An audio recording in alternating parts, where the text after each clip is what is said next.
Welcome to another episode of Tactical Tuesday with Modern Milsim. Through this podcast, we will bring you real-world tactics, techniques, and procedures that will enable you to succeed on the Milsim battlefield. It's time to make ready.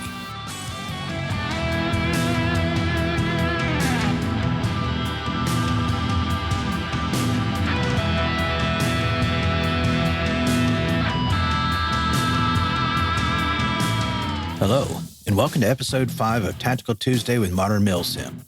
As always, I am your host, Craig White. Thank you for being here. Now today we're going to talk about military force structure and organization. We will also discuss chain of command along with platoon, squad, and fire team member roles. So let's start with basic Milsim player roles. Depending on the Milsim event organizer rules you are using, players will sign up for one of several positions in their faction's force structure. The first player role we need to discuss is the Rifleman. While also being the most basic of Milsim player roles, the Rifleman is also the one that is most essential to Milsim operations. Most of the shooting and moving on the Milsim battlefield is done by Riflemen. The Rifleman is often the point man of a fire team or squad and does much of the recon ahead of the unit. In addition to being the basic firepower of the squad or fire team, the Rifleman is also tasked with protecting specialists such as medics, support gunners, and command staff. Riflemen perform the more riskier movements, such as the initial crossing of danger areas, in order to keep specialists and command staff alive. Riflemen are also the battalion's observers on the ground. As the boots on the ground, Riflemen look for evidence of enemy presence and/or movement. Once the enemy is detected, the Rifleman advises his fire team leader of that fact, and it gets passed up the chain of command. As such, the responsibilities of the Rifleman are best illustrated by the phrase, shoot, move, and communicate. So now let's move on to the fire team leader. The fire team leader is the brain of the fire team. As such, the fire team leader directs the members of his team in a manner so as to accomplish the squad leader's orders. The fire team leader leads from the front. He adjusts the positions of his team members during combat to maximize their effectiveness and secures the terrain or objective for which he is responsible. Since the fire team leader is responsible for keeping his men combat ready, he requests latest reports from his fire team and works to address those needs. Typically, one of the fire team leaders will assume command of the squad if the squad leader goes down. Normally, members of the fire team report only to their fire team leader and do not report directly to the squad leader. Now, as we have discussed in previous episodes of this podcast, a squad is typically divided into two fire teams, Alpha and Bravo. Of the two fire team leaders, Alpha team leader is responsible for navigation, for moving his team first while conducting successive bounding overwatch, and directs the actions of his team while it reacts to combat. In contrast, Bravo team leader is typically responsible for accountability in the squad and directs Alpha team as it moves to flank the enemy as part of performing Battle Drill 1 Alpha. Now, I know we have not yet discussed assaulting objectives or Battle Drill 1 Alpha. That will likely be the subject of my next podcast episode, so look forward to that. So now where the fire team leader is the brain of the unit, the support gunner is its backbone. The support gunner operates the unit's highest casualty-producing weapon and is central to its firepower. The primary responsibility of a support gunner is to use his squad automatic weapon or light machine gun to provide sustained suppressive fire to fix or pin the enemy forces. This allows other fire team members to flank and eliminate the enemy. Now, examples of saws and LMGs used by support gunners include, but are not limited to, the M240, the M249, the M60, the M27 IAR, the HK-MG4, the MG42, the Browning automatic rifle, the Stoner 63, the RPK, and the PKM. Although it is semantical in Milsim operations, some U.S. Army publications refer to squad automatic weapon operators, such as those operating an M249 or similar SAW, as automatic riflemen, and other lighter machine gun, such as those operating the M240, M240 Bravo, and M60, as machine gunners. For Milsim purposes, automatic riflemen and machine gunners are effectively the same. In addition to providing sustained suppressive fire, the automatic rifleman also acts as the assistant leader for the fire team. Though not often utilized in Milsim operations, the assistant gunner, or AG, is the leader of a SAW or LMG team. As the leader of that team, he directs the fire of the support gunner and points out targets for him. To do so, the assistant gunner, or AG, points out the targets usually by the clock method, and then when he's ready for the support gunner to commence firing, he squeezes his shoulder. When it's time for the support gunner to cease fire, the AG simply holds his hand in front of the support gunner's eyes to indicate that he should do so. Now, in addition to leading the assault or LMG team, the AG will also assist in reloading the weapons as needed. So now this brings us to the sniper and designated marksman roles. Snipers typically act as scouts either alone or as part of a sniper spotter team, or are used to eliminate high-value targets from a concealed position and or at longer ranges. In contrast, the designated marksmen are often employed to provide accurate long-range fire in support of other ground forces. Other than the way they are employed, the main difference between a sniper and a designated marksman for Milsim purposes is that a sniper's primary weapon is some form of bolt-action rifle, whereas a designated marksman's primary weapon is a magazine-fed semi-automatic rifle.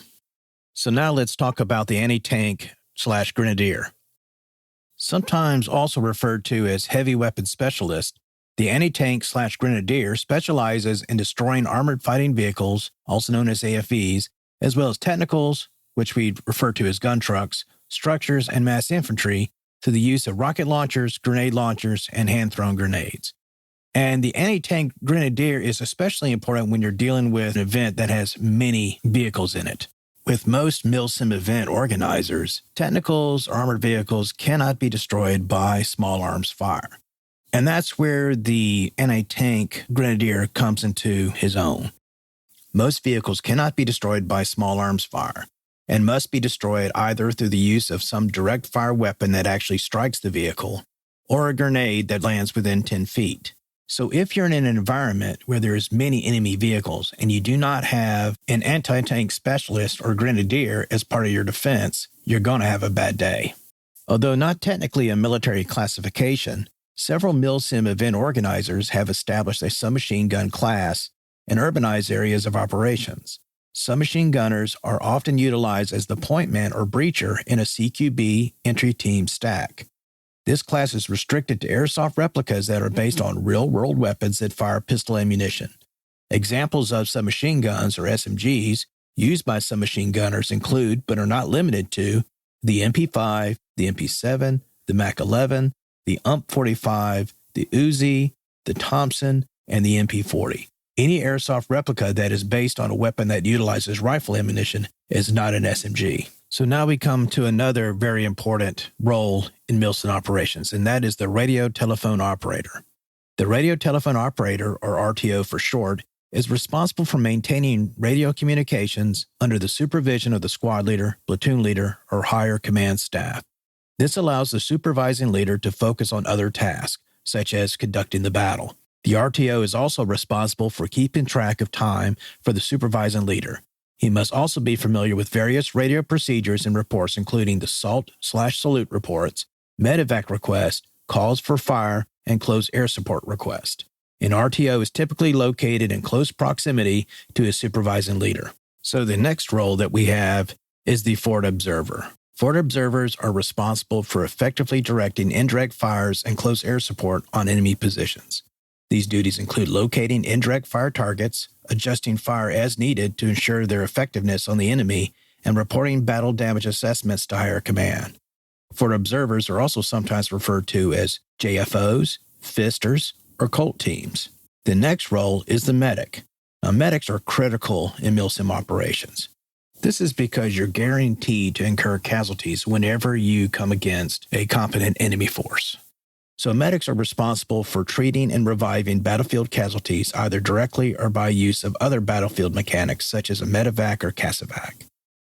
So if you decide to take on the medic role, you have to understand how important it really is. If you're a medic, you do not need to be running and gunning and trying to shoot people all the time. Your primary role is to get soldiers back in the fight. If you've got 9 guys lying around and you're shooting, you're doing your job wrong. You need to go in there and medic your guys so that they can get back in the fight and increase your chances of prevailing during the firefight. Now, the specialist role is a one-off. The specialist role encompasses any role not previously described, Such roles are generally operation-specific, and the rules of engagement for each role should be well understood by the designated specialist. The specialist should be able to perform their specialty at a moment's request and not require time to switch over to a different set of equipment or tools to accomplish their mission. So then we're getting into more of the leadership roles. So let's talk about the squad leader real quick. The squad leader is the leader of the squad. Squad leaders give orders to fire teams through their team leaders and rarely gives orders directly to the fire team members themselves. In addition to his direct command responsibilities, the squad leader is responsible for receiving orders from the higher command and disseminating them to his fire team leaders.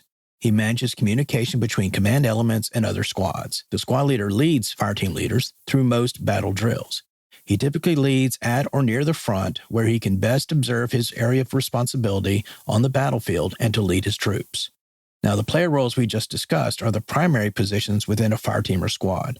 As you scale up to platoon level, the leadership roles change in their breadth and complexity. So let's talk about platoon leaders. The platoon leader is in charge of the entire platoon and issues orders to squad leaders under his command. The platoon leader will rarely issue orders directly to fire team leaders or individual platoon members, other than squad leaders and his platoon sergeant. In that position, the platoon leader is responsible for conducting all battle drills and to take such other action as to accomplish its mission and for preservation of the squads under his command. He is also responsible for executing orders from higher command and using his own initiative to accomplish the company commander's intent. Toward that end, the platoon leader is also responsible for synchronizing his squad's fire and maneuver. The platoon leader is also responsible for keeping the company commander informed of events occurring on the ground. Unlike the squad or fire team leader, the platoon leader positions himself slightly behind the front line so he can observe his squad's actions and effectively direct same. The platoon leader also acts as the primary contact between his squads and the company commander. So now we're down to the platoon sergeant. The platoon sergeant is the senior advisor to the platoon leader. In that role, the platoon sergeant is responsible for making sure squads comply with orders issued to them and to take command of the platoon if the platoon leader becomes incapacitated. He also ensures that the platoon is prepared for combat by conducting pre-combat checks and inspections, also known as PCCs and PCIs. Finally, the platoon sergeant is responsible for whatever additional duties the platoon leader assigns to him. So these are the majority of the roles that players will deal with when they're going to a Milsim event. Although there are higher command roles such as company commanders, company first sergeants, and battalion command staff, I'm going to address those topics at a future episode when we're talking about battalion leadership and operational planning. So now let's move on to our next topic, which is Milsim force structure. Now, force structure is the way that most Milsim factions organize various players and teams into larger groups where they can be effective on the Milsim battlefield. Because most Milsim events involve less than 1,200 players and are structured around implementation of small unit tactics, or SUTs for short, it is unlikely that you will be dealing directly with force structures larger than the battalion level. As we touched on in earlier episodes of Tactical Tuesday, a battalion is usually the highest echelon of the Milsim faction force structure. It is typically comprised of 3 to 4 companies with an additional 3 to 5 smaller units also attached. In addition to its own organic mortar units, a battery of field guns or howitzers may also be attached to the battalion, as well as several vehicles. Now, in most small unit Milsim engagements, the overall faction leader is the battalion commander. His command staff typically consists of a Radiotelephone Operator, or RTO, and an executive officer, or XO. It may also include a command sergeant major, or CSM, and forward observers who direct fires and close air support. Other specialists or staff can be added, as dictated by the commander and the battalion's mission. Now, the next echelon down from the battalion is the company. A Milsim company is typically comprised of 80 to 200 individuals, depending on the size of the event, that are divided up into 2 to 4 platoons. A company is typically led by the company commander and his first sergeant. In addition, the company command staff can also include an RTO or other specialist, depending on how the company commander organizes the company in question. As you move down the Milsim force structure tree, the next unit echelon is the platoon. Typically, a platoon will consist of 16 to 40 individuals divided into 2 or more squads. If the platoon has 1 or more medium machine guns, such as the M240 Bravo, PKM, or the like, or any sort of anti-tank weapons, they will be organized into the platoon's heavy weapons squad. The platoon is typically led by the platoon leader. Most of the time, the platoon will be organized into at least 3 squads. 3 squads are preferred because, upon enemy contact, one squad will set up a base of fire to fix the enemy, while the second squad moves into a position to flank it. The third squad protects the flank of the first squad on the opposite side from the second squad moving to flank the enemy. It acts as security to prevent the enemy from flanking the platoon on its weaker side. Now, when you move down to the squad level on the force structure tree, you are at the tip of the battalion spear. Typically, a squad will be composed of 2 fire teams of 4 men each, plus the squad leader himself. That being said, it is not uncommon for squads to be augmented with a heavy weapons team that can increase its size to between 10 and 12 packs. The reason squads are typically composed of 2 fire teams is that they work together to fix and flank an enemy position. One fire team acts as a base of fire to keep the enemy pinned down and to degrade its situational awareness. The other moves to a more advantageous position to flank the enemy and destroy it. Now, a fire team typically consists of a fire team leader, a saw gunner, a grenadier, and a rifleman. Typically, the rifleman acts as the point man for the fire team, while the saw gunner is its backbone. The fire team leader is often positioned near the saw gunner so that he can better employ the fire team's highest casualty-producing weapon. Now, at the squad level, not only do you have Alpha and Bravo fire teams, but you also add the squad leader and whatever additional specialists have been attached to the squad, such as forward observers and AT weapon operators, etc. Now, typically, specialty units are often organized into platoon or company-sized elements called task forces. For example, an airborne capable unit may be referred to as Task Force Danger or Task Force Night. So to recap, a Milsim faction is typically organized from top to bottom as the battalion, the company, the platoon, the squad, and the fire team. So now it's time to talk about the final issue for this episode, and that is chain of command. Now, a faction's force structure leadership is organized and controlled through its chain of command. The main purpose of the chain of command is to assist commanders at all echelon levels to achieve primary responsibility of accomplishing the unit's mission. Now, the U.S. Department of Defense defines chain of command as the succession of commanding officers from superior to a subordinate through which command is exercised. This is also referred to as the command channel. This definition means that each player is under the command of one individual leader. Similarly, each subordinate leader reports to and takes orders from one superior leader that is higher in the chain of command. In this way, each leader links the different levels of command. Now, the definition that I prefer for Milsim operations is this one. The chain of command is the line of authority and responsibility along which orders are passed within a military unit and between different units. The reason I prefer this definition of chain of command is because actual individual rank has little impact in Milsim operations.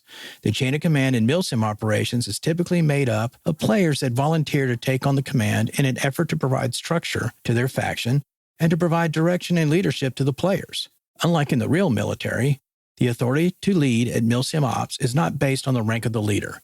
Instead, it is based on the willingness of the players under each leader's command to accept his leadership. It is an agreement by those being led to accept the leadership of those in the chain of command above them. Think of it this way. Leaders in Milsim operations are provided with tactical control over the operation instead of command based on military rank. Those in command of higher echelons in the force structure are considered to be of a higher command authority than those in command of lower echelon elements. For example, the battalion commander is typically the highest command authority at a Milsim event. He is in overall command of the entire faction. All orders and tasking are issued by the battalion commander and/or his XO and passed down to the company commanders. Now, there are 3 characteristics that make up the chain of command concept. They are, number 1, two-way communication. Superior and subordinate leaders must be able to communicate with each other. Number 2, responsibilities are clearly defined for both superior and subordinate leaders. Number 3, each individual knows who they are responsible to and for whom they are responsible. For the chain of command to work, each leader in the chain must be able to communicate with each other to give or take orders, depending on where they are in the chain of command, or alternatively, to give or receive critical information or reports. Each leader must also have a clear understanding of his responsibilities and to whom they are owed. Now, in a centralized command structure, the faction commander issues very detailed orders that not only state his intent, but also the manner in which he wants his orders executed. In contrast, a commander that utilizes decentralized command structure typically issues orders indicating what task he wants done, but without providing details on how to do them. He provides what he needs to be done without directing how to do them. Instead, the faction commander relies on his subordinate leaders to decide the best way to accomplish the mission assigned to them based on their superior commander's stated intent. We will be digging into the pros and cons of both centralized and decentralized types of command in future episodes of this podcast. So the highest command authority is the faction commander and his XO as the battalion command. As such, they are higher in the chain of command than company-level leaders. As battalion command, the faction commander and his XO will originate or issue orders to companies and other units attached to the battalion. The company commander and his command staff receive the battalion commander's order, analyze it, and decide on what course of action to accomplish the mission assigned to them based on the battalion commander's stated intent. In turn, the company commander issues his own orders to their subordinate platoon leaders that inform them of their tasking to accomplish the battalion leader's order. Orders would then flow down from the platoon leader to the squad leader and from the squad leader to the fire team leaders. So this is how orders are given down the chain of command through the various echelons of the force structure. Keep in mind that orders in the chain of command move from upper echelons down to lower echelons of the force structure. However, it does not move across and between units of the same echelon. Although company commanders are higher up in the chain of command than their platoon leaders, they are on equal footing with commanders of sister units of the same force echelon. For example, Able Company Commander does not have authority to give orders to Baker Company Commander or vice versa. That being said, the commanders of adjacent companies will often coordinate their actions to support each other. Similarly, the commander of Baker Company does not typically have authority to give orders to Easy Company platoon leaders unless Easy Company Commander is down, and only for so long as it takes Easy Company leadership to reconstitute itself.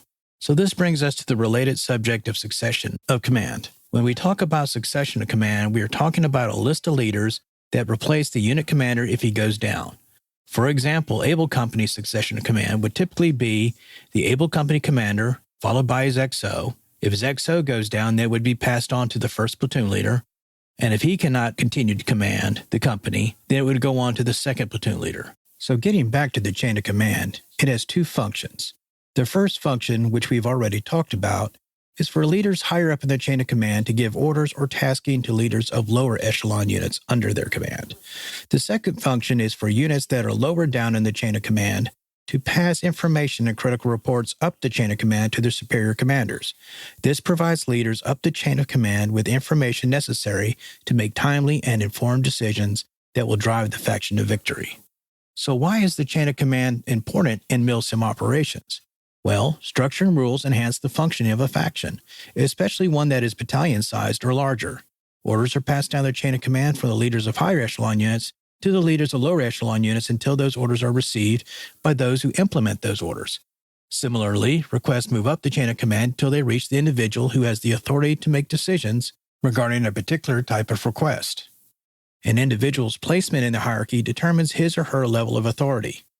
So from top to bottom, here is the hierarchy of Milsim faction's chain of command. At the bottom, we have the fire team member. Next is the fire team leader, followed by the squad leader. The platoon leader is the next one in the hierarchy. Then we have the company level commander. And at the top of the chain of command is the battalion commander, who also happens to be the faction commander. One of the values of the military is respect for authority and this hierarchical structure. Those higher up the chain of command have often earned that position and deserve some measure of respect. However, leaders at Milsim Ops are largely in a position of authority by designation by the event organizer, combined with the consent of the troops led by that individual. Within this hierarchy of authority, the faction player base expects those with authority to take charge and make decisions with confidence. Many players value the directness and simplicity that is often associated with the way orders are given. In addition, players tend to tolerate changes in plans or standards if the leader is direct and takes responsibility for the change. Given the straightforward, direct style of many good Milsim leaders, players may have difficulty with or be frustrated with patronizing talk, uncertain leadership style, or hesitation. In order for friendly players to prevail during a Milsim operation, all players need to follow the chain of command. Based on your position in the chain of command, you will only be provided with the information needed to complete your objectives or mission. This is to preserve the operational security, or OPSEC, regarding the ultimate battle plan of the overall force commander. Diverting from orders handed down through the chain of command will likely severely impact the ability of your team or faction to achieve victory. Remember, due to OPSEC, you probably do not have the entire strategic picture. Nevertheless, you must follow the orders provided to you. So the bottom line is that the effective chain of command is essential to the effectiveness of a faction on the battlefield. It promotes communication amongst leaders, including transmission of orders down the chain of command and sit-rep and salute reports up it. This effective transmission of critical information enhances the situational awareness of the force as a whole and increases the chance of victory. I hope you enjoyed this episode, and I look forward to seeing you next week when we talk about reacting to contact and assaulting objectives, with a focus on Battle Drill 1 Alpha. See you then.